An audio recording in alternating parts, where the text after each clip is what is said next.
Olá, salve, salve, eólicos! Sejam todos muito bem-vindos a mais um episódio do Eolicast. Esse que é o podcast maior e melhor podcast falando de energia eólica. Nada mais, nada menos do que o setor que mais cresce no país. E hoje a gente vai trazer aqui, daqui a pouquinho eu vou estar apresentando um cara que vai realmente dar um show, uma aula. Olha a responsabilidade que eu estou jogando para ele. Uma aula sobre o que vem pela frente no mercado eólico. Mas antes disso, vamos falar aqui dos nossos patrocinadores. Porque sem essas pessoas, essa informação gratuita que chega para você sobre o setor eólico não seria possível. Então, é muito importante a gente falar aqui sobre o Universo do EPI. A Universo do EPI é uma empresa potiguar que tem tudo o que você imaginar sobre espaço confinado, trabalho em altura, fardamentos também. É uma fábrica própria de fardamentos que ela tem. Funciona aqui na cidade de Natal. Tem uma equipe super especializada que atende, não são tiradores de pedidos, são pessoas técnicas que entendem exatamente o que você está necessitando. Então, se você tiver alguma necessidade no setor eólico, ou seja, qualquer outro setor que precise de EPIs, não esqueça, fale com a Universo do EPIs, você vai ser muito bem atendido. Uma outra empresa que é nossa parceira é a EBS Wind. A EBS Wind, ela tem na sua raiz essa parte de manutenção, seja manutenção de aerogeradores, seja de parques solares, mas também trabalhamos na parte de construção, né? Construção e montagem, terceirização de mão de obra especializada, supervisores de montagem, técnicos de segurança do trabalho, enfim, se você precisa de uma equipe bem qualificada, com certificação ISO 9001, entre em contato com a EBS Wind que você vai ter um serviço, sem dúvida, de primeira categoria. Então, vamos agora, dito os recados, apresentar aqui o nosso convidado de hoje, o Nelson Newton, que é diretor-geral da DTS, que é um grupo da empresa 2A Engenharia, responsável pela construção e montagem de torres eólicas. O Nelson Newton, ele é engenheiro mecânico, colega meu de engenharia mecânica, né, contemporâneo inclusive, e tem especialização pós-graduação MBA em gestão de projetos e está hoje com a gente aqui para estar falando sobre tudo que vem pela frente sobre energia eólica, falando desse mercado offshore, contando um pouco da história dele. E eu vou pedir a ele aqui que faça a sua apresentação. Mas que apresentação? A apresentação desse profissional, que eu me encho de orgulho de saber que estudei com um cara que hoje é referência no mercado e que está aí entre as pessoas, figura entre as pessoas que mais entendem desse setor. Caramba, enchi a bola mesmo, hein? Ei, Nelson, seja muito bem-vindo, obrigado por aceitar o convite. É uma honra ter você aqui conosco, viu? Olá, tudo bem, gente? A honra é minha, Epson. Você é uma pessoa ímpar no mercado, uma pessoa que conhece bastante, empreendedor, né? E mais uma vez aqui com esse podcast, né? Eolicast, trazendo essa oportunidade para a gente mostrar um pouco sobre a nossa experiência, o que a gente vem aprendendo sobre eólica, tanto onshore quanto offshore, que é o assunto do momento, né? Parabéns. Valeu, deu para ver que a gente combinou bem, né? Que cada um ia elogiar muito o outro, é brincadeira. Isso aqui é tudo espontâneo e, claro, a gente se reconhece no mercado, né? O tanto de tempo de estrada que os dois têm aqui e é muito bom. Hoje a gente está tendo essa oportunidade de estar conversando sobre esse mercado que a gente tanto gosta, né? E aí eu sei muito que você acompanha pelas redes sociais o seu trabalho na 2A, na DTS, mas eu queria que você contasse um pouco dessa história, porque eu tenho certeza que você não foi da noite para o dia para você estar onde você está hoje como diretor de uma grande empresa. Então, eu queria que para quem está em casa vendo, saber um pouco da tua história, conhecer um pouco mais sobre Nelson. Tá. Então, hoje eu sou diretor da DTS. A DTS é uma empresa do Grupo 2A. Muita gente conhece o Grupo 2A, né? A 2A tem uma empresa de torres eólicas, que é a empresa que eu sou diretor, empresa que é a rental e locação de equipamentos, são mais de 300 máquinas, desde equipamentos guindastes a veículos e equipamentos da linha amarela. A 2A Engenharia, que é a empresa que constrói, né, os parques solares, parques eólicos, é a empresa de infraestrutura, e a 2A Incorporações. Eu hoje sou diretor da 2A Towers e Service, né, que é a 2A responsável pela construção, montagem e manutenção de aerogeradores. Entrei em 2016 na DTS, né, mas o grupo ele vem crescendo bastante, né, com o tempo. A 2A ela tem mais de 50 anos já trabalhando com Tudo infraestrutura. isso? Sim, mais de 50 anos, incrível, né? Ah. E com energias renováveis em torno de 25 anos. É uma empresa que tem hoje mais de 150 parques eólicos no seu portfólio e dentro desses 150 parques eólicos, mais de 2.300 colaboradores. São só de acessos que foram construídos, são mais de 1.400 quilômetros, ou seja, uma distância superior a Natal-Salvador, por exemplo, Nossa, só é em muita acessos coisa, de muita parques coisa. eólicos, né? Sim. Então, é uma empresa muito grande que tem 30% do market share brasileiro hoje na construção eólica onshore. Mas a minha história, ela vem um pouco antes disso, né, da eólica. Eu tive a oportunidade de trabalhar na indústria offshore também, isso há um tempo atrás, mas com óleo e gás, né? Então eu trabalhava com óleo e gás, embarcado em plataformas petrolíferas, isso em Macaé, 2010, 2015, né? Nesse período eu estava por lá. E né, tive uma oportunidade, um conhecimento muito bom, né? Aprendizado foi muito rico nesse período em Macaé. E posteriormente a essa experiência, eu trabalhei na indústria naval, né? Tive a oportunidade de trabalhar na construção de navios aqui em Suape, no Estaleiro Atlântico Sul. E posterior, tive no Canadá e retornei. E aí, quando eu cheguei em Natal, retornei já para entrar na 2A. Você trabalhou nessa parte naval e foi uma decisão particular, vou sair para porque você foi passar um tempo no Canadá ou não? Não, foi o setor realmente que já não ia tão bem e você tomou a decisão de buscar uma oportunidade no Canadá, foi se especializar, algo assim? Então, o que aconteceu é que em 2015, as encomendas dos navios elas começaram a ter problemas de pagamentos. Acho que todo Sim. mundo sabe o que aconteceu, né, com a indústria naval brasileira, Uhum. em função da dificuldade, né, da Transpetro nesse período, nesse ano. Então, os estaleiros brasileiros eles começaram a perder encomendas. Nós tínhamos na época encomendas das frotas Aframax, as frotas Suezmax e o Drillship, eram três tipos de navios diferentes que eram fabricados na época. E a Transpetro ela foi, né, encerrando alguns pagamentos e a indústria naval brasileira ela acabou, né, fechando as portas. A verdade é essa, em 2015. E aí, em 2015, eu fiquei naquela de tentar voltar ao mercado, mas todo o network, todos, né, nós tínhamos poucas opções de emprego. E eu enxerguei nesse período que uma das oportunidades seriam aprender inglês, né, melhorar o inglês. Eu falava inglês, mas no inglês básico. Sim. E aí surgiu a oportunidade naquela rescisão, eu ir para o Canadá, passar um tempo, 4, 5, 6 meses estudando, e voltar para o Brasil já com essa qualificação. Eu já tinha o gerenciamento de projetos, eu já trabalhava como gerente de projetos, mas o inglês era um impeditivo. O inglês seria a cereja do bolo A para cereja seu do projeto, bolo para né? o projeto. Então, o mercado estava muito difícil naquele período, para quem era da indústria naval, a indústria de óleo e gás também passou por uma dificuldade nessa época, então precisava de uma qualificação a mais, né? Então eu saí da minha zona de conforto, fui estudar, retornei e vi que a eólica era, né, a indústria do momento no Rio Grande do Norte. E nesse retorno eu fui, né, na 2A Engenharia, né, eu sabia que existia uma vaga na 2A Engenharia nesse período para um engenheiro civil, não era uma vaga para engenheiro mecânico, eu sou engenheiro mecânico, Sim. formamos. Então era uma vaga para engenheiro civil, mas tinha uma característica, precisava falar inglês, precisava ter um MBA em gerenciamento de projetos, experiências, né, em alguns trabalhos específicos que eu tinha.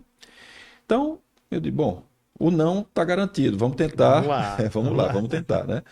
E acabou dando certo. Eu entrei na 2A Engenharia inicialmente para trabalhar no financiamento de uma torre protótipo, Porque a DTS, nesse período, era um Já embrião. tinha? Não, era um embrião. Tava começando. Estava começando. A DTS, nesse período, era um CNPJ aberto, era um pendrive, como a Sim. gente falava no passado. Só existia um funcionário. Aham. A 2A, já existia o grupo 2A, já, né, há muitos anos construindo parques. Mas nesse outro CNPJ Mas só nesse tinha um funcionário. construção de torres era um desejo ainda. Sim. Então, em 2016, só tinha um funcionário, que era o gerente e a única pessoa que tratava o assunto. E aí eu fui contratado na época para desenvolver, né, um planejamento, um plano de negócios para que a gente pudesse angariar financiamentos para construir um protótipo. A nossa ideia era montar uma torre com uma tecnologia holandesa, que nós tínhamos adquirido a patente, para poder mostrar a performance desse equipamento, dessa torre, e conseguir vender o mercado. Sim. Então, essa foi o motivo da minha entrada, mas naturalmente buscava-se um engenheiro civil, mas encaixou a minha posição de engenheiro mecânico nessa posição, né, que era muito específica. E 3 meses depois ganhamos o primeiro contrato. Enfim, o plano de negócio ficou pronto, mas a torre protótipo nunca saiu. Mas, em compensação, ganhamos um projeto, e esse projeto foi o boom da empresa, o que iniciou, né? E na aí verdade, não teve amistoso, já entrou valendo. já entrou valendo. 3 meses depois que eu estava na empresa, 3 meses depois, nós ganhamos o primeiro contrato e já estávamos com um contrato enorme para construir 149 torres eólicas de concreto. Que já foi esse projeto aqui no Já Rio Grande do foi um Norte? projeto no Rio Grande do Norte, em São Bento do Norte. Então, montamos uma fábrica assim também. Eu cheguei a visitar lá, você me Chegou a apresentou visitar, exatamente. na época, e é uma estrutura que não dá para você. A gente falando o nome fábrica, aí diz é um exagero que ele está dizendo, uma fábrica. No meio do nada, o cara construiu sim. Né? Construímos uma fábrica, Uma exatamente. E assim, o tempo era muito curto. Então, nós tínhamos que construir essa fábrica em 5 meses. Mas como comprar tudo, executar todos os projetos, contratar todas as empresas, foi um desafio enorme. Sim. Né? Mas em 5 meses nós conseguimos botar uma fábrica em pé, com os galpões, com usina de concreto, com os pórticos, com toda a estrutura de moldes, com o administrativo, com os laboratórios, ou seja, toda a estrutura para a fábrica estar apta à operação em 5 meses. E foi o nosso primeiro projeto, e daí em diante vários outros vieram, e aí compramos outra fábrica, e aí tem uma história longa. E eu acho, Nelson, o seguinte, para você que estava entrando, talvez muitas noites quando você voltou pro hotel, tudo, diz, poxa, se eu passar desse teste eu fico, né? Porque eu acho que pegou, com 3 meses você já teve esse grande desafio, e tenho certeza que os seus gestores pensavam a mesma coisa. Vamos ver aqui se o cara pede para sair ou se ele vai mesmo até o final com a gente, o que é que vai dar. Então, eu gosto, durante os bate-papos aqui, dar uma pincelada em algumas coisas que com certeza serve para o pessoal que está nos assistindo. Você vê aqui a história do cara que termina um curso superior, né? Terminou engenharia mecânica, então foi ainda em busca de oportunidades de qualificação. O cara não para. E é muito fácil hoje chegar e dizer, o diretor, vixe, olha só, o diretor, quero chegar aí, mas o quero chegar aí, muitas vezes você pensa você saindo da onde você está agora e chegando à posição de diretor, você não quer passar pelo caminho, você não quer trilhar esse caminho, está errado. Você tem que fazer. O cara já podia ter saído dessa oportunidade, que ele estava na área naval, que a gente vai falar um pouco mais sobre isso daqui a pouco, e simplesmente ter dito, vou ficar procurando aqui no Rio Grande do Norte, não. Já casado, com filhos, né? Já. Junta todo mundo, vamos para lá, quero estudar. Gente, a coisa da qualificação não pode ser depois, tem que ser antes. Tem que ser antes. Depois você vai ajustando aquilo que você está fazendo. Mas antes você tem que chegar para quem está contratando e oferecer algo. O que é que você entrega? É isso que o cara espera. A vaga era para engenheiro civil, mas ele conseguiu entregar especialização, conseguiu entregar experiência, conseguiu entregar inglês fluente, ou seja, o cara disse, vamos tentar. É melhor do que eu ter um engenheiro civil que não tem o resto. Né? Então, eu acho que é por aí, né? Exato, é por aí. E a mensagem é o seguinte, a gente precisa sair da zona de conforto, né? Precisamos sair da zona de conforto. Eu tinha uma dificuldade em me encaixar, o mercado estava realmente retraído. Então, a gente só cresce quando sai da zona de conforto. Eu tive que estudar e sabia que essa seria uma opção para voltar ao mercado. E mudar completamente o meu ramo, né? Ou seja, era a construção naval. E eu ia trabalhar em eólica, eu ia buscar algo na eólica. Eu não conhecia a eólica. Há Sim, 8 anos atrás, eu só tinha visto aerogeradores à distância, sim. né? Então, eu não sabia nada do assunto, zero, há 8 anos atrás. E aí busquei, além do inglês, eu fui buscar também especialização. O CTGAS, ele tem cursos de Você também fez especialização. a especialização do CTGAS, E né? aí eu fui buscar entender, me especializar em eólica para poder trazer, né, e contribuir e me encaixar, né, na empresa, porque a empresa é uma referência, né, no mercado eólico onshore. Então eu passei 1 ano e meio fazendo cursos no CTGAS, né, para me formar em especialista em energia eólica. Sim. Isso me ajudou e me ajuda até hoje, né? Me ajuda até hoje. Apesar de trabalhar com torres, a gente conhece todo o processo, desde o microsite, né, a Sim. campanha anemométrica e todos os processos até a montagem, né, até a entrega de um parque eólico. Esse curso me ajudou bastante, essa A gente especialização. fala muito, Nelson, principalmente na escola eólica, para os alunos e aqueles que almejam entrar no setor eólico, exatamente isso. Você pode ter terminado engenharia, mas não é uma garantia de trabalho. Na verdade, nenhum curso superior tem garantia de trabalho, a não ser que você já saia como autônomo. É verdade. Seja um médico e abra sua clínica, né? Um dentista, fisioterapeuta, algo desse tipo. Um advogado. Então, é muito importante que você tenha um conhecimento específico do setor, que vai lhe ajudar no primeiro passo, que é a sua entrevista.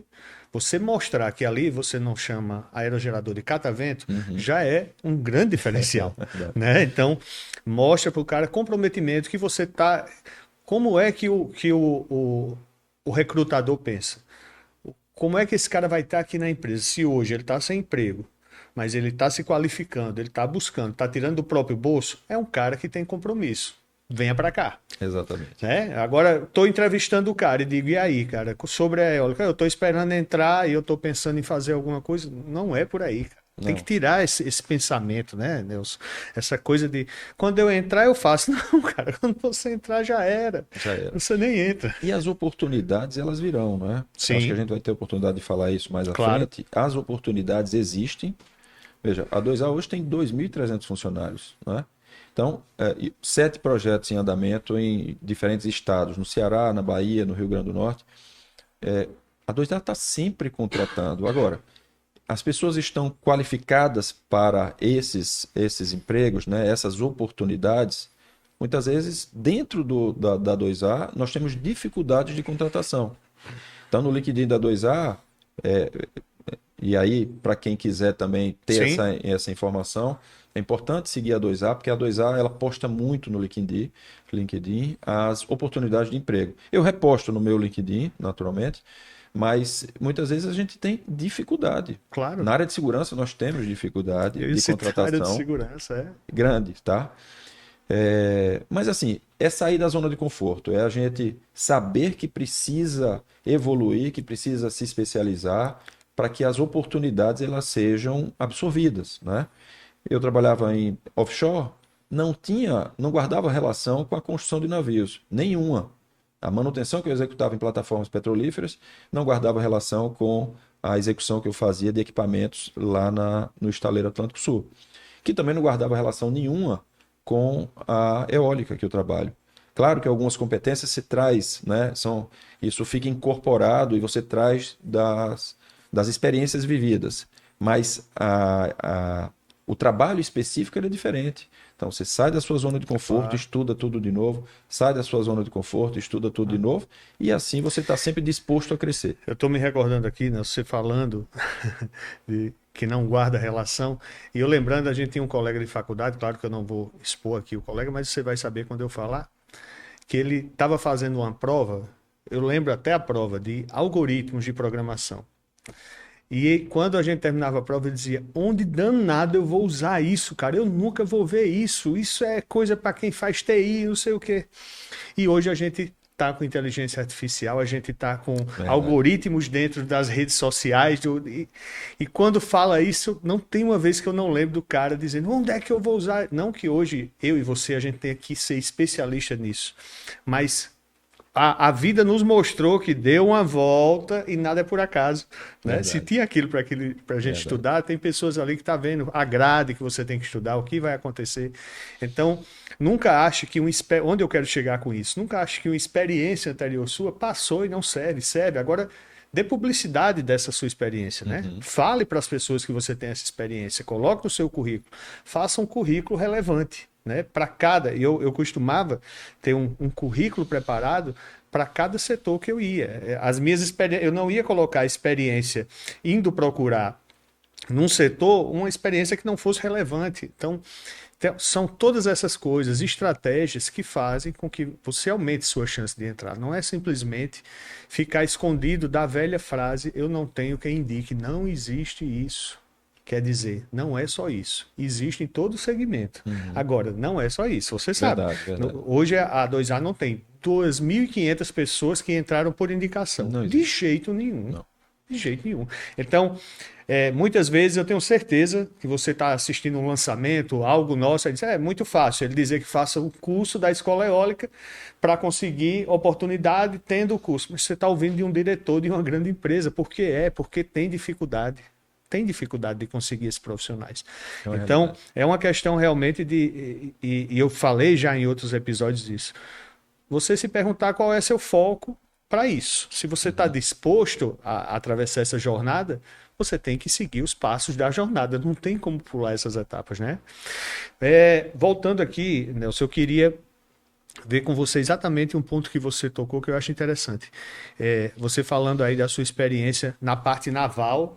Passa o tempo, vários anos, a gente começa a falar de offshore, e aí offshore e parte naval se encontram ou não se encontram? Vai valer a pena ou não vai valer a pena? Eu acho que você vai chegar com um excelente bagagem nesse setor e talvez você nem imaginasse que isso fosse se encontrar de novo, né? Fala um pouco aí disso. Se você acha que tem essa sinergia entre os setores. Existe, Epson, existe sim a sinergia. Obviamente, eu não imaginava que isso fosse chegar ao ponto. A eólica offshore ela já existe há 20 anos na Europa, né? Não é novidade. No Brasil é que ela está iniciando agora. Mas existe uma sinergia, sim, tanto do trabalho offshore quanto da construção naval. Elas se encontram, sim, no futuro da eólica offshore. O Brasil já conhece o offshore há muitos anos no petróleo e gás, naturalmente, né? Então, uma cadeia de valor, uma cadeia de fornecedores, né? Toda ela de prestadores de serviço, elas foram criadas a partir da necessidade de manutenção, por exemplo, de plataformas petrolíferas, né? Então, existem empresas que trabalham em subsea, que elas fazem inspeção de cabos, que elas fazem inspeção de jaquetas, né? Que algumas fundações podem ser executadas em jaquetas para eólica offshore. Empresas que realizam manutenção subaquática, né? Ou empresas que fazem manutenções, por exemplo, uma plataforma petrolífera construída, na sua grande maioria, de aço, né? Aqui no Rio Grande do Norte tem algumas que a fundação é concreto, mas a sua grande maioria é de aço. Então imagina aço na água salgada, aquele salt spray borrifando a estrutura metálica, isso vai naturalmente corroer numa velocidade incrível. Então é necessário empresas especializadas para a execução, por exemplo, da manutenção de pintura. Pintura é um dos itens e um dos orçamentos mais caros de manutenção de uma estrutura, porque você termina de fazer a manutenção, começa tudo de novo. Você termina começando, né? E aí tecnologias já foram desenvolvidas, por exemplo, como o hidrojateamento. Sim. O hidrojato é um equipamento muito utilizado em plataformas petrolíferas que ele é ambientalmente aprovado, ele trabalha só com água e faz o jateamento da estrutura para que a pintura ela venha na sequência. Aliás, é um equipamento muito interessante que a gente pode falar posteriormente. Tem assunto para um podcast à parte, inclusive. De hidrojato tem bastante coisa. Então, eu diria que no mundo offshore, né, ela já tem uma sinergia muito importante em função, né, de todos os estudos que já foram executados, empresas, a Petrobras e empresas que trabalham com offshore já conhecem naturalmente, as condições da geologia do solo marinho, condições marítimas, de vento, né, correntes, tudo isso já é estudado. E tudo isso ele entra nesse rol, né, de expertise para eólica offshore. Por exemplo, nós temos também a expertise de planejamentos. As pessoas que trabalham offshore, e eu embarcava, eu não só trabalhava offshore, como eu embarcava. Cada 14 dias pegava o helicóptero, plataforma, 14 dias em casa, e isso durante alguns anos. Você tem que ter um planejamento muito fino, porque você chegou no mar, não adianta dizer que esqueceu alguma coisa. Não tem para lá e para cá toda hora helicóptero. Não tem para lá e para cá toda hora. Não tem mesmo. É extremamente caro. Então, se a empresa vai fazer a execução de um tensionamento, de um torqueamento, de uma estrutura que seja, esquecer o torquímetro de 500 Nm, não vai executar. Porque... Olha só o bucho. Olha a confusão. Olha só a confusão. Então, e é planejado uma parada de produção para você executar algumas atividades de manutenção, né? Então, tem empresas especializadas para isso, né? E aí a própria cultura ela foi sendo aprimorada, e esse efetivo que já trabalha offshore, né, ele também vai poder ingressar aí no mundo offshore da eólica. O caso dos treinamentos. Sim.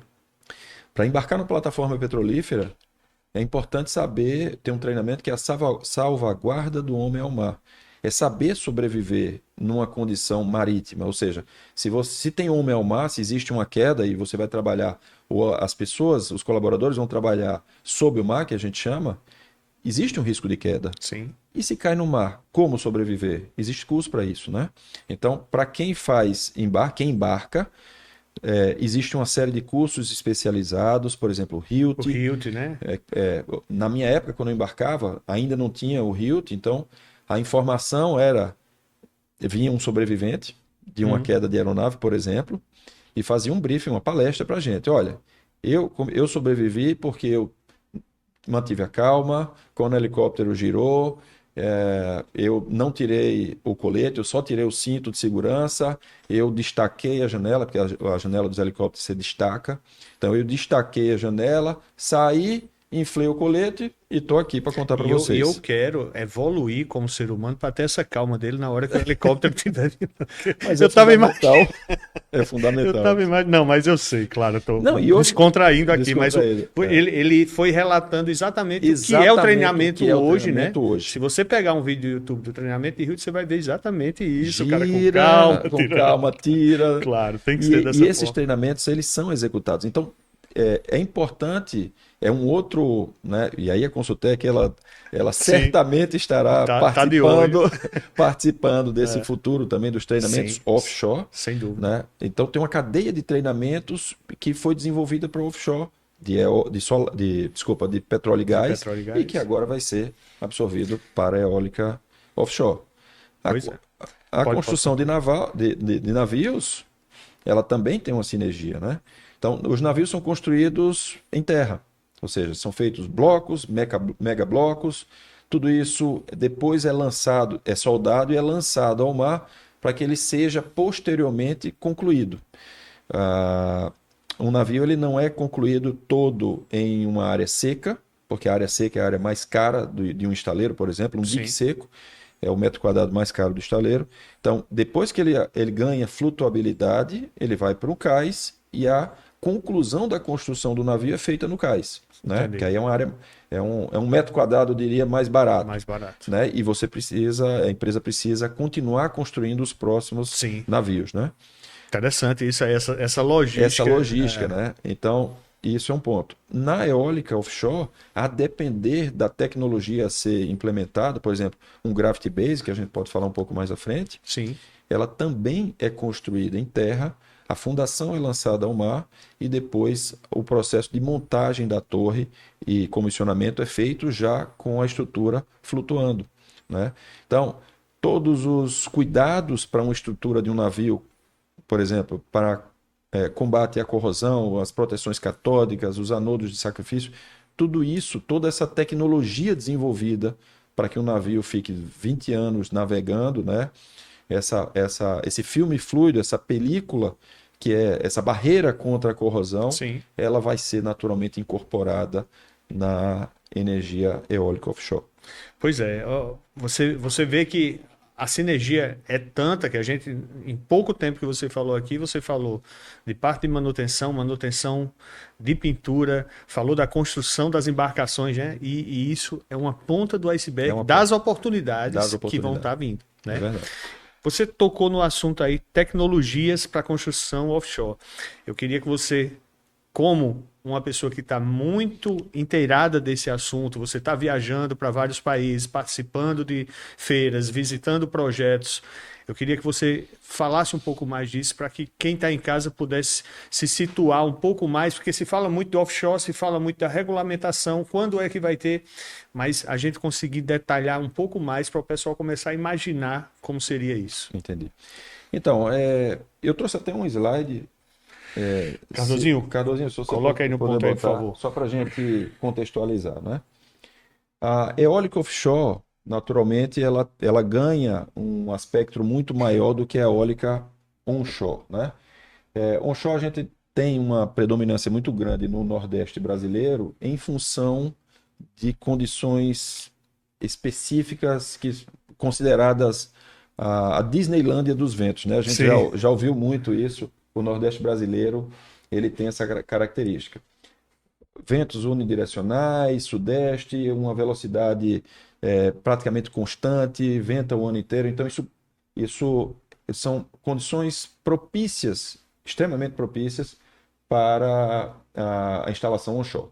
Offshore já ganha um aspecto maior, a gente já tem toda a costa brasileira com projetos E offshore. toda essa parte azul aí que margeia o litoral com esses círculos em azul também seria os locais de potencial para offshore? Potencial, exatamente, são os potenciais Muita coisa. instalações de torres offshore, né, de projetos offshore.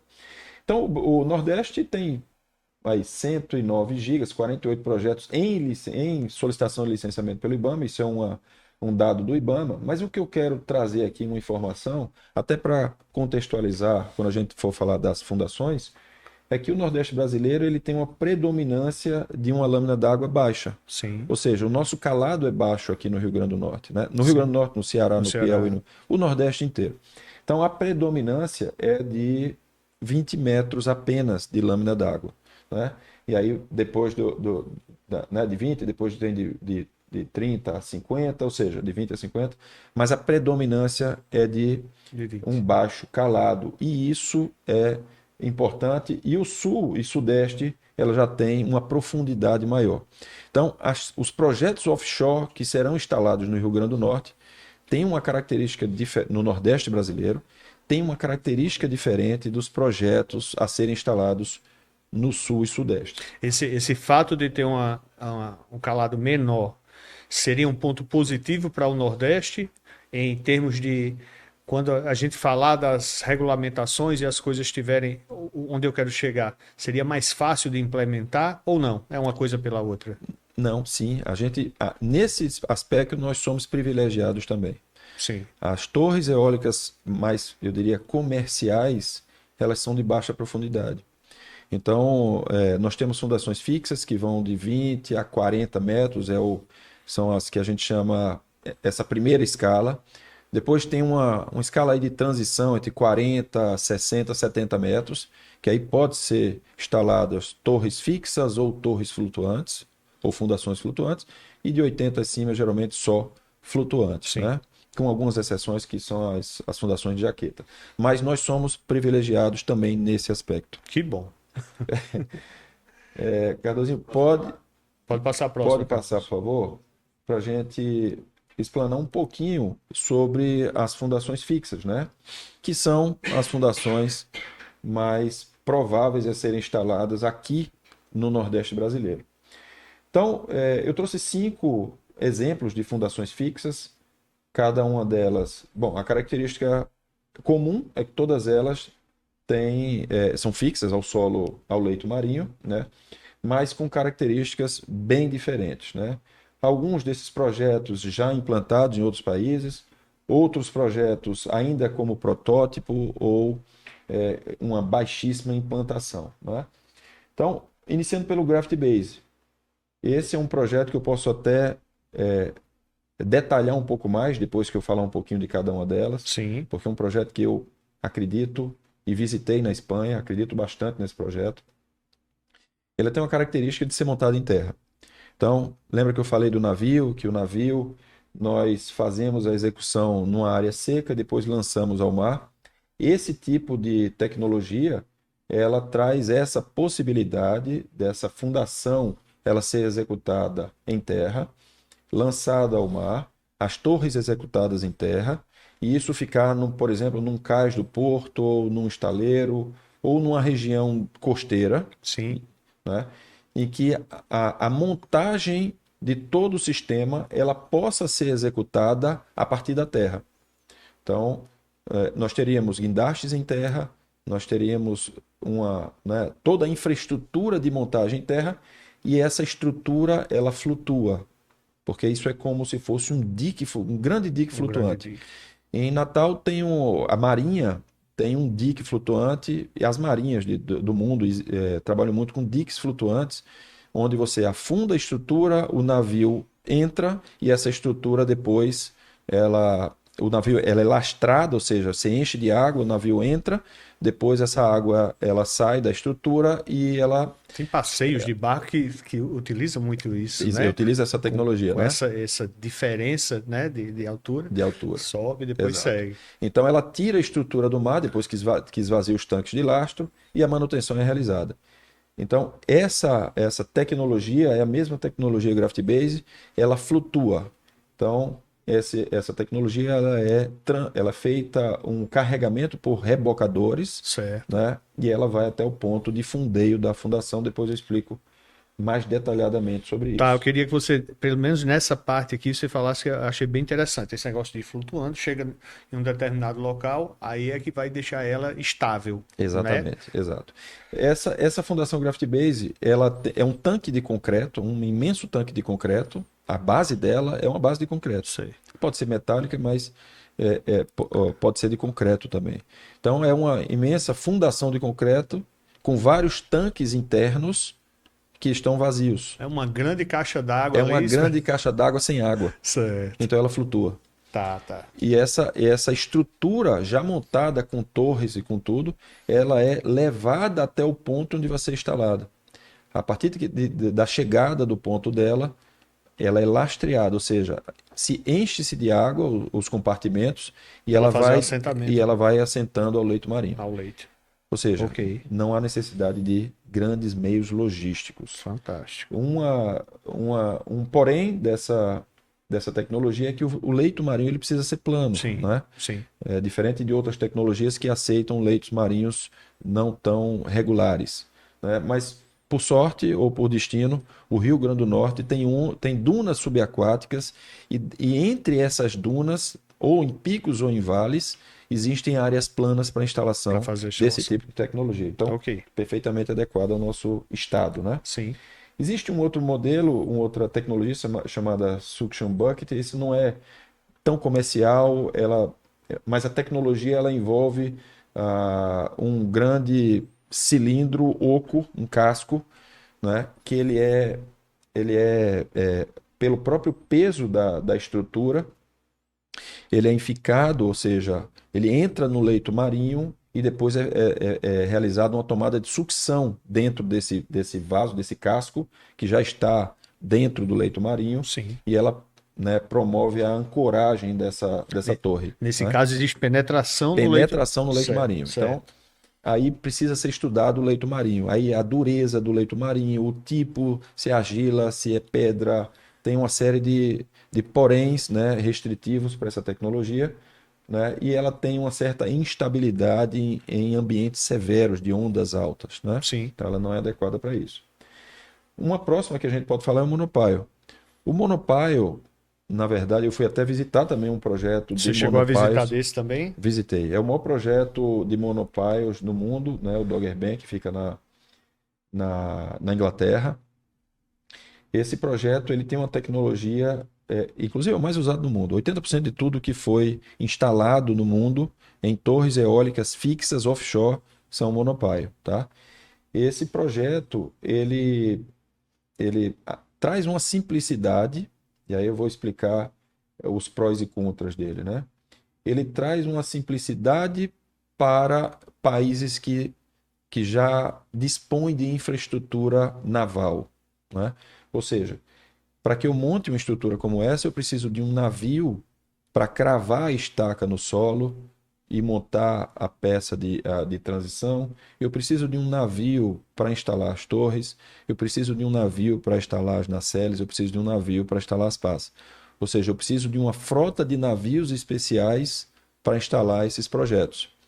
Então, no Mar do Norte, esses navios são disponíveis, mas disponíveis entre aspas, né? O mundo inteiro está precisando da mesma frota, que são pouquíssimos Tem no poucos. mundo. Então, imagina a fila de espera para isso. A fila de espera para isso.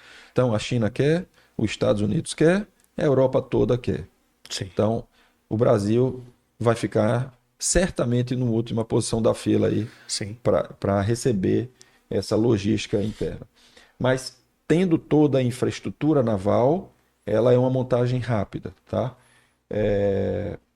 Uma desvantagem deste projeto, né, é que se ele começa a ter profundidades maiores, a literatura ela já mostra e as instalações realizadas que ela é comercial até 40 metros, lâminas de 40 metros. A partir de profundidades maiores, ela começa a ficar muito cara, que é chamado XXL, desse tipo de torre, porque a instalação, o monopólio é um grande tubo, né? Então, a logística interna nas cidades, nas estradas, ela já começa a complicar, a própria logística dos navios, e o projeto ele passa a ficar muito caro, né? E aí eu trago mais duas tecnologias, que seria a tripod e a jacket, ou seja, é um tripé e a jaqueta, Certo. né? Essa tecnologia, as duas, na verdade, tanto o tripé quanto a jaqueta, elas já não conseguem competir comercialmente com essas outras tecnologias já faladas, mas já começam a ser mais comerciais a partir de uma profundidade que fica cara, por exemplo, o monopólio, a partir de 40 metros. Compensa já pensar Aí já nessas. compensa em pensar numa estrutura como essa. São estruturas mais estáveis, estruturas extremamente conhecidas, inclusive no óleo e gás. No óleo e gás já tem, Muitas né? plataformas, né?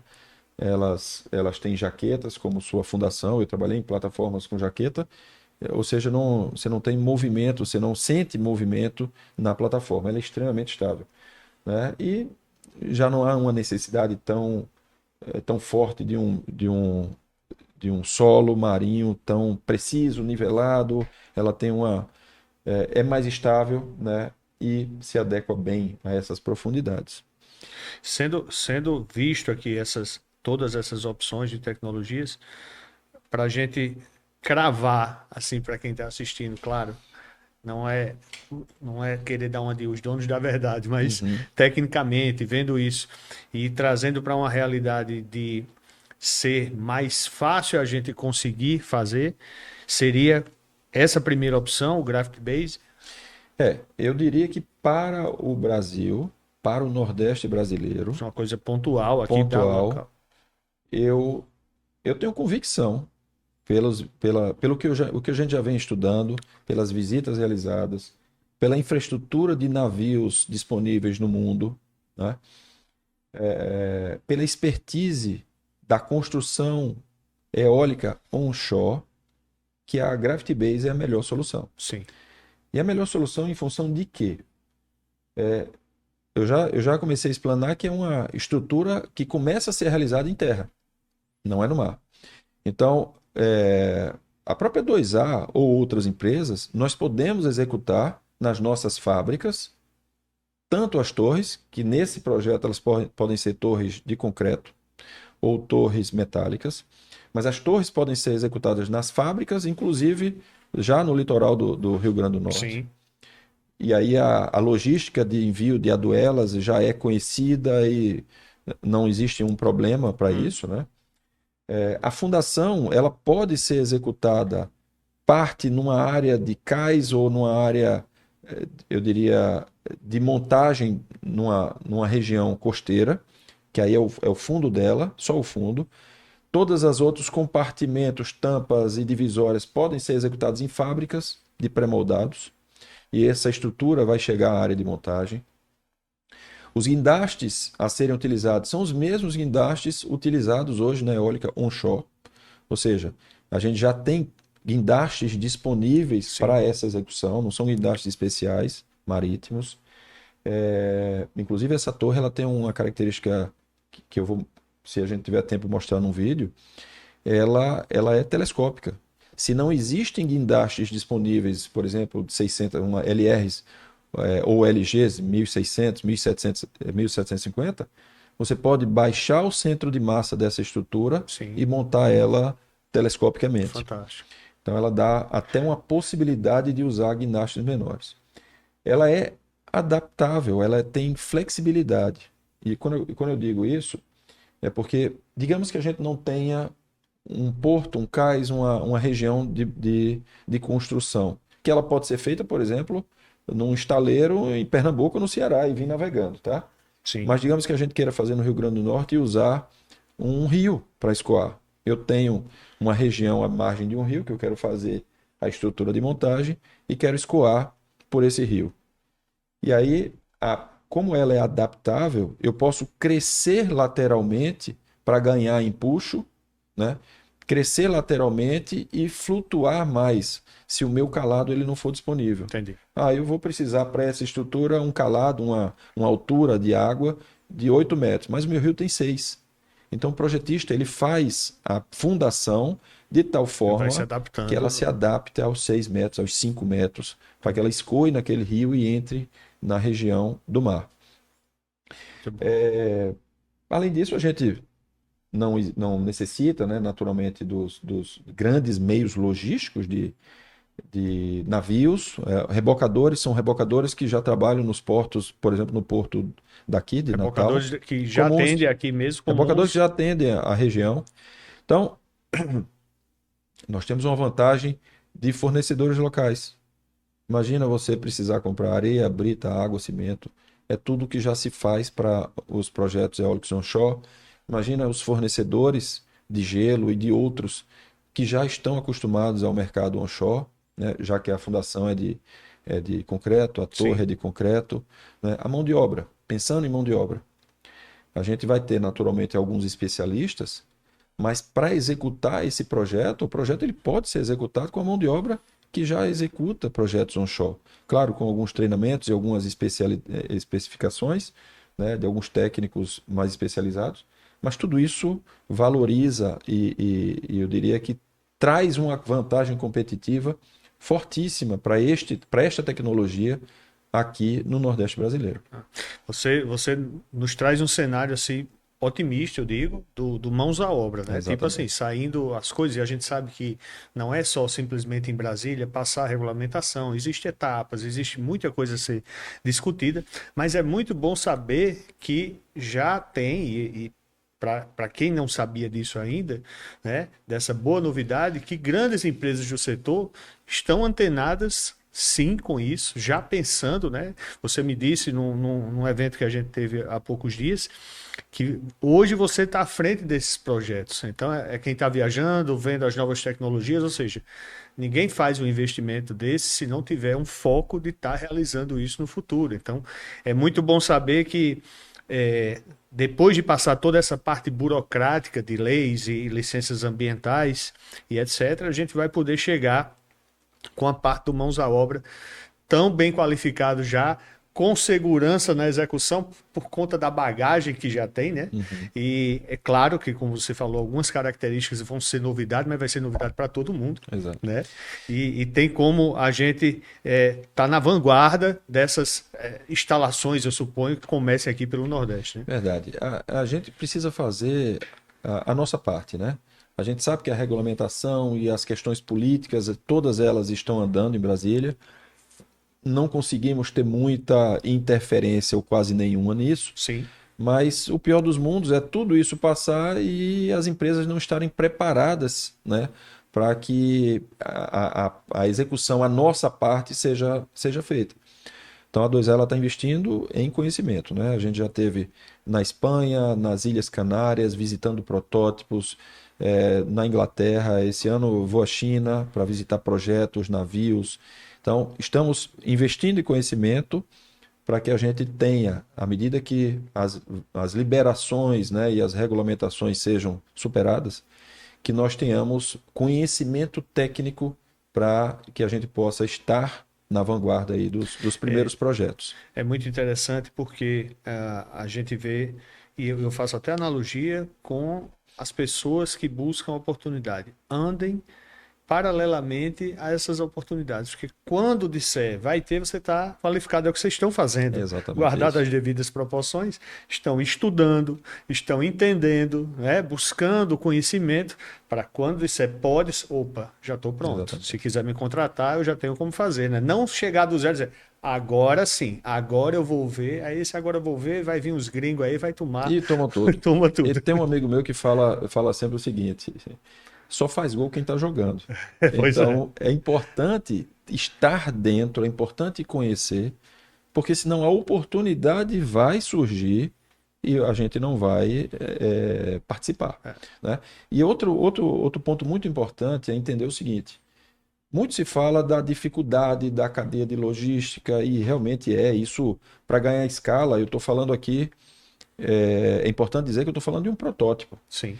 Para que a gente ganhe escala, naturalmente precisa de uma infraestrutura para qualquer projeto, não só o Graphite Base, inclusive para o Graphite Base, né? Sim. Para ganhar escala de produção, a gente precisa iniciar com protótipos. Né? Muito se fala da cadeia e da logística e de uma série de coisas, mas antes a gente precisa estudar os cetáceos, antes a gente precisa estudar os impactos ao meio ambiente, antes a gente precisa estudar, né, os treinamentos que serão realizados, né, vibrações. Tem tanta coisa Tem muita ainda coisa, é verdade. que a gente só vai monitorando paz, monitorando manutenção, né, formando profissionais, treinamentos e tal. Então, tem muita informação que vai ser absorvida com o primeiro protótipo. Então, a gente precisa executar o primeiro protótipo, e o primeiro protótipo ele pode ser executado. A tecnologia no Brasil permite que se façam os primeiros protótipos, né? Sim. E daí sim entender e continuar desenvolvendo para que o Brasil ele consiga naturalmente se preparar para projetos em escala, e aí eu diria escala não só no Nordeste, mas no Brasil inteiro. Entendi. Você falou que tem um vídeo que mostra mais ou menos essas etapas, é isso, Nelson? Existe. Eu tenho um vídeo na internet que é o projeto Elisa, da Steico, que ele está disponível para quem quiser ver, mas eu trouxe aí, se puder passar, a gente fala um pouquinho. A gente tá. E é importante que eles vão entender o que seria o projeto Graphite Base, né? O que é que eu estou falando? Esse é um vídeo que está disponível, inclusive na página da Steico, e está disponível também na internet. Ele mostra a tecnologia de construção Graphite Base. Essa turbina ela está instalada nas Ilhas Canárias, na Espanha. Ela fica ali próximo ao Marrocos, é uma ilha espanhola, e eu tive a oportunidade de visitar este projeto, né? Sim. E aí ele mostra, naturalmente em time-lapse, o processo de construção. Você vê que a fundação ela foi completamente construída em terra. Interessante. Claro, isso foi para um protótipo, né? Sim. E ela fica numa região já de flutuabilidade. As torres estão sendo construídas em concreto, né? São torres telescópicas. Nesse projeto aí, Sim. foram executadas torres telescópicas. Então, aí a gente já consegue enxergar os guindastes fazendo a verticalização das peças para que elas possam ser montadas em formato de tubo, tá? Então, os guindastes estão em terra. É uma torre telescópica, então são como se fossem 3 tubos, o externo e 2 internos. E aí macacos hidráulicos, eles fazem o içamento dessa torre interna. Sim. Isso aí foi um teste realizado para entender se estava funcional, né? Ou seja, o risco diminui bastante, você já testa em terra, né? Então o guindaste está em terra, foi feita a montagem, né, do adaptador metálico, feita a montagem da nacelle, do hub, agora montando as pás. Posteriormente, depois dessa montagem, toda a estrutura ela vai ser novamente baixada para navegabilidade. Certo. É encaixado uma plataforma que são 3 tanques flutuantes que eles encaixam na torre e esses tanques eles garantem estabilidade da torre para que ela possa para que ela possa navegar. Então a gente vê a torre em condução, se fosse na engenharia mecânica, em ponto morto inferior, né? Mas Sim. ela está aí no seu nível mais baixo, né? Para navegabilidade. São instalados esses 3 tanques, que são chamados TIM, né? E o rebocador faz um rebocador comum, ele puxa toda a estrutura até o local onde será instalada a torre. Então a gente vê. Fantástico, cara. Fantástico, né? Ele, depois de testado, já colocado, ele só puxa o telescópio de novo Baixa para todo o telescópio, o ponto morto ponto inferior, morto. né? Para a posição mais baixa. Aí Bota, isso facilita o transporte, chega lá, ele sobe novamente, sobe novamente. porque você baixa o centro de massa da torre, Sim, né? sim. Você instala flutuadores, baixa o centro de massa, transporta. No local onde deve ser instalada, você instala os macacos novamente. E essa estrutura toda é elevada. Aí é uma linha de calado. Então é retirada a estrutura aqui de suporte só para navegabilidade. Sim. E essa torre é içada novamente, com os macacos que são externos e depois são removidos. Fantástico. A gente já acha as tecnologias e falando de construção e montagem dos aerogeradores em terra, uma coisa muito interessante. Tem Exato. aumentado com o tempo muito, né? Imagina uma coisa dessa, né? O que vem por aí. E assim, eu viso muito vendo tudo preparado e eu fico imaginando o número de empresas envolvidas e o número de oportunidades que vão ter para isso, né? É verdade De isso. setores diferentes que hoje não existe relação hoje com o mercado, mas que vai começar a acontecer. Vai começar a acontecer. A gente fala de eólica offshore, né? De um protótipo. Um protótipo ele envolve desenvolvimento, né? Não existe projetos eólicos offshore sem pesquisa e desenvolvimento. E aí inclusive, é fundamental a participação dos institutos de pesquisa, né? Sim, O ISA é um deles que está fazendo um trabalho fabuloso, né? Para esse processo offshore brasileiro. Mas uma cadeia enorme vai se formar para isso, né? Uma cadeia enorme para atender. Desde das empresas de embarcações, aquele pescador que ajuda o pai naquele barco de pesca, ele pode ser um técnico em mecânica que vai fazer a manutenção dos equipamentos ou dos rebocadores, dos sim, motores, dos sim, guindastes, né?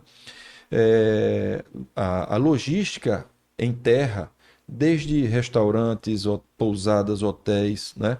A qualificação de quem vai trabalhar numa região, né, sob o mar, e aí entram todos os treinamentos, empresas de treinamentos e tantas outras.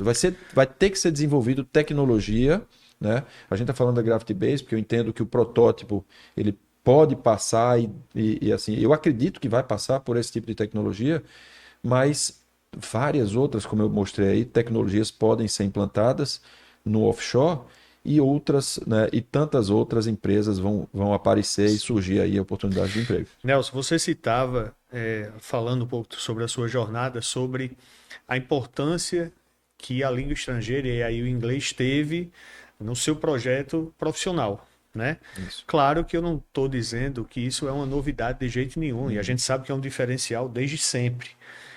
Mas mais do que nunca, vindo o offshore, a gente sabe que muita dessa tecnologia vai vir primeiro, como foi o onshore, vindo dessas empresas que já têm esse conhecimento, né? E havendo essa transferência de tecnologia, né, de aprendizado, então mais do que nunca ter um inglês principalmente afiado, né, para que você possa estar atuando no setor, vai fazer toda a diferença, né? Vai fazer sim. A começar pelos projetos. Os projetos existentes no mundo, todos eles são estrangeiros, não é? Então, a gente acabou de mostrar um vídeo de uma empresa espanhola. Então, não só o inglês como o espanhol são importantíssimos. A expertise inicial, ela vai estar acompanhada de consultores internacionais, Sim, né? imagino. Então a gente vai ser monitorado ou acompanhado nos primeiros projetos por empresas internacionais. Nós vamos ter uma parte fundamental, né, de execução, mas talvez treinamentos, os iniciais, eles tenham que ser executados fora do país, né? Sim. Visitas e treinamentos podem ser executados para depois a gente trazer todo esse know-how para o Brasil, né? É fundamental. Manuais, eles certamente virão em outra língua, depois serão traduzidos naturalmente, mas os primeiros manuais. Então, todo esse conhecimento que vai vir de outros países, ele vai precisar de profissionais que conheçam, né? Ou que entendam ou uma ou a outra língua, ou as duas línguas, que serão muito importantes. Fica aí uma excelente dica, né, sobre qualificação estratégica, nesse caso, para que você possa vir fazer parte desse mercado e, se já faz, já ir se preparando para um outro momento que está chegando, né? Bem, amigo, a gente se aproxima já dos finalmente aqui do nosso bate-papo. Claro que tudo que é bom passa muito rápido, né? A conversa vai acontecendo, mas eu queria tocar num ponto que a gente foi falando e me chamou a atenção. E eu quero verdadeiramente que a gente consiga, na sua agenda tão concorrida, um tempo para estar falando sobre esse assunto especificamente, que é a hidrodemolição. Isso existe aplicação também no setor eólico? Bastante. Então, hidrodemolição, eu até falei em plataforma, né? Sim. E foi uma tecnologia implantada de limpeza industrial, né? Em funções, por questões ambientais. Então, o hidrojato, todo mundo tem algum conhecimento de hidrojato. O hidrojato é uma máquina que pressuriza a água, né?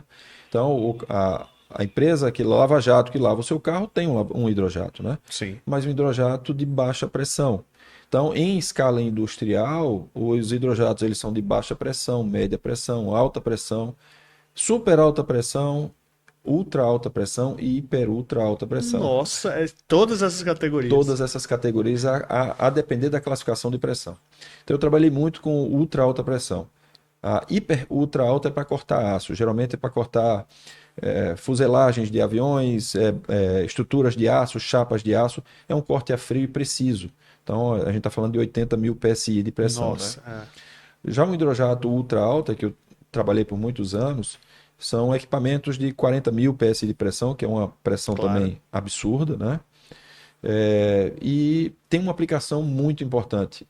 Eu tive a oportunidade de visitar um projeto na Alemanha de recuperação de uma ponte. Diferente do Brasil, fazer uma crítica aqui, mas no Brasil as pontes caem, na Alemanha a recuperação é feita antes da queda, Da né? queda. Então, eu fui fazer um treinamento na Alemanha e fui conhecer uma manutenção de uma ponte. Eles recortam com água, isso em 2012, 2010 por aí.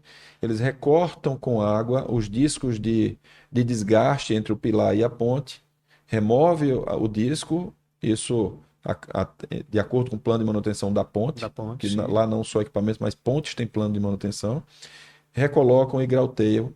Então, eu achei aquilo interessante, 2008 mais ou menos. Achei aquilo interessantíssimo. E nós tivemos em 2006, 2016, 2012 primeiro, desculpa. Em 2012 surgiu uma oportunidade de executar um trabalho de hidrodemolição aqui no Brasil para uma empresa alemã, de uma fundação que ela estava sofrendo um processo de corrosão por estar muito próxima da região costeira. Então, a hidrodemolição, ela nada mais é, em função da imensa pressão de água, ela remove, ela corta todo o concreto, recorta e remove todo o concreto, sem agredir a estrutura de aço da fundação ou da torre, Sim. né, para que esse reparo seja executado. Ou seja, é um reparo estrutural. A água sai a uma velocidade de 1.800 km por hora, acima da velocidade do som, a uma pressão que eu já falei de 40 mil PSI. As pessoas naturalmente são obrigadas a usar uma roupa especial, com o mesmo tecido de um colete à prova de bala. E está sendo já bastante utilizada. No Brasil, nós, inclusive pela 2A, já executamos diversos mesmos projetos, no Brasil e fora do país, inclusive, de recuperação estrutural de fundações e torres com o processo da hidrodemolição. fantástico. Então, Pois é, tem muito assunto para eu falar acho que sobre tem isso, é assunto só aí um que briefzinho. dá certo a gente falar sobre isso aqui num podcast inteiro, porque eu acho que é um assunto novo para o pessoal. E é muito interessante a gente trazer isso à tona, até porque, de repente, está sendo a dor de alguém e vem num podcast desse vem uma solução, né? Exatamente, Então exatamente. é interessante. Bem, amigo, eu vou deixar você tomar uma água enquanto eu passo o recado aqui dos nossos patrocinadores.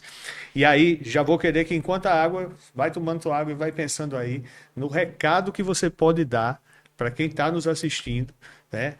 Se você tivesse do outro lado, né, hoje assistindo e procurando uma oportunidade, qual seria a trilha na visão sua, Tá, particular, tá? perfeito. Para que o pessoal possa realmente ter um norte. É muito importante que as pessoas que passem por aqui deixem esse recado para que um pouquinho da informação que Nelson deu, que Darlan deu, que outra convidado possa dar, ele vai juntando ali, vai formando e possa seguir o caminho.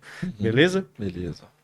Vamos lá, gente. Vamos falar agora dos nossos patrocinadores. Aquele recado sobre as empresas que são parceiras e que fazem com que a gente possa estar levando essas informações para vocês semanalmente. A Universo do EPI é uma empresa focada em venda, né, de EPIs, de equipamentos de proteção individual. É uma empresa aqui do Rio Grande do Norte. Ela tem também uma fábrica de fardamentos que atuam fazendo fardamentos para diversas áreas, mas aí eu falo no setor específico, setor eólico, então camisas de proteção solar, enfim, aquilo que você precisa utilizar no campo, a Universo do EPI tem. Além disso, trabalha com todo o corpo técnico para estar atendendo vocês, e aí eu costumo dizer isso, não são tiradores de pedido, são realmente pessoas que fazem treinamento para entender a sua necessidade e poder dar a melhor solução.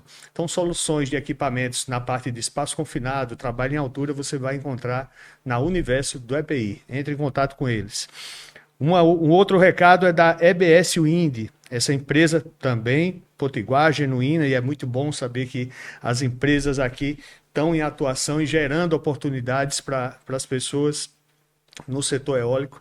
É uma empresa que trabalha com terceirização qualificada de mão de obra, né? Quando eu digo isso, são aqueles especialistas mais técnicos, então você vai ter aí engenheiros, vai ter supervisão, aquela pessoa que atua na supervisão de qualidade de um projeto de instalação, né, por exemplo, vai ter técnicos de segurança. Então, se você precisa no seu projeto, seja de instalação e comissionamento, ou então na parte de OIM mesmo, fale com a EBS Wind, que a gente tem uma melhor solução para você, que se adequa tanto à parte técnica quanto à parte financeira. Amigo, voltando, mas não menos importante, queria agradecer a sua presença e aqui entregar para você uns mimos Ô, rapaz, muito de obrigado. quem vem aqui, né? Eu vou até ajudar aqui a abrir para mostrar, para dar inveja ao pessoal que tá olhando lá, ó. Olha só a Eita, caneca. bacana. Obrigado, meu amigo. Olha só. E aí vem escola eólica aqui do outro lado. Enfim, amigo, Valeu, muito obrigado, obrigado por ter vindo. Obrigado, amigo. Foi realmente uma Um bate-papo. satisfação muito grande poder ter esse bate-papo com você, né? E que venha, aconteça outras vezes, porque eu sei que você está o tempo todo em busca dessas informações, trabalha numa gigante do setor, então isso faz com que você traga realmente informações relevantes para a gente. Queria que você fizesse suas considerações finais e deixasse um recado para o pessoal que está nos assistindo. Mais uma vez, muito obrigado. Obrigado, Epson. Obrigado pelos brindes. É um prazer sempre estar conversando com você no ambiente que nós estamos hoje e fora também. A gente conversa bastante. Muito obrigado. E assim, o recado que eu poderia dar para quem está nos ouvindo é que não se acomodem, né? Eu falei já da minha experiência de vida, um pouco aqui, né? De que eu tive mudanças na vida e essas mudanças na minha vida, elas naturalmente me tiraram da minha zona de conforto e eu só consegui vencer, né, os desafios me preparando. Falei aqui também de um colega que fala que só faz gol quem está jogando. Então, se preparem para o que tem por vir, né? E o que já está acontecendo, né? Desde uma fase de planejamento até uma fase final de descomissionamento, quase rimou isso agora, né? De planejamento ao descomissionamento, existem oportunidades de emprego. Certamente existem para o mundo onshore e vão existir muitas para o mundo offshore. Então, se preparem, saiam da zona do conforto, que certamente vocês terão oportunidades no futuro. Olha aí, é a dica de um diretor de uma grande empresa. Então, gente, levem isso para vocês. Realmente, isso, claro, se você estiver comprometido em entrar no setor. Para aquela pessoa que não está, é só mais uma informação que pode levar para qualquer setor da vida. Exato. Né? Mas, porque você está ouvindo pessoas que realmente estão no fronte de batalha, precisando de mão de obra, e assim, como ele falou aqui, com necessidade de mão de obra. Muitas vezes na parte de segurança do trabalho, como você falou, com dificuldade de conseguir essa mão de obra. Então, é importante que você pegue esses conselhos, essas dicas, para que você vá fazendo, formando sua estratégia. Queria agradecer a 2A Engenharia pela liberação do Nelson aqui para estar com a gente, passando essas informações, ajudando, contribuindo, sim, né? Hoje em dia as pessoas têm um canal como esse, como um veículo que você está ali na tranquilidade de sua casa, assistindo, vendo informações e se atualizando. Então, que bom que a gente pode proporcionar isso e que pessoas como você podem estar aqui contribuindo. Gente, então um forte abraço para vocês, tá? Fiquem com Deus, aproveitem, estudem, né? Se qualifiquem para que você venha fazer parte do setor e quem sabe um dia estar sentado aqui, como o Nelson está hoje, para a gente estar conversando sobre energia eólica. Um forte abraço e até a próxima. Obrigado.